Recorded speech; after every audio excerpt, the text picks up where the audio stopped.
Okay ဒီလေ့ကျင့်ခန်းကတော့ကျွန်တော်တို့ level ကြီးပေါင်းသမားတွေအတွက်အရန်ကောင်းလို့ကျွန်တော် sharing လုပ်ပေးလိုက်တာပါဒါကို arm opening လို့ခေါ်တယ်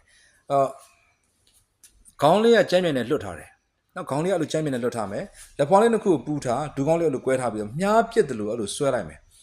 ဆွဲတဲ့လက်ကိုလိုက်ပြီးတော့ခေါင်းလေးကလိုက်ကြည့်မယ်ဟုတ်ပြီဒေါင်းလေးအောက်ထိချလိုက်ဟုတ်တယ်အဲ့တန်လိုက်လို့မယ်နော် okay very good okayတခါ relax and show မယ်ဟုတ်ပြီခေါင်းလေးကတစ်လျှောက်လုံးမှာခေါင်းလေးကိုမြှောက်ထားရမှာနော်ဒီ level ရဲ့ဒီဘေးမှာရှိတဲ့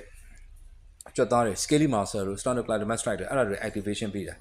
level ရုပ်ပေါ်မှာသူကအားသက်ရောက်မှုနည်းသွားတာဖြစ်တဲ့အတွက် level ကြီးပေါင်းတော့ထောက်ကူပြုတယ်အဲ့ကြွက်သားတွေက tightness တွေများတယ်ကြီးပေါင်းသမားတွေကနော် okay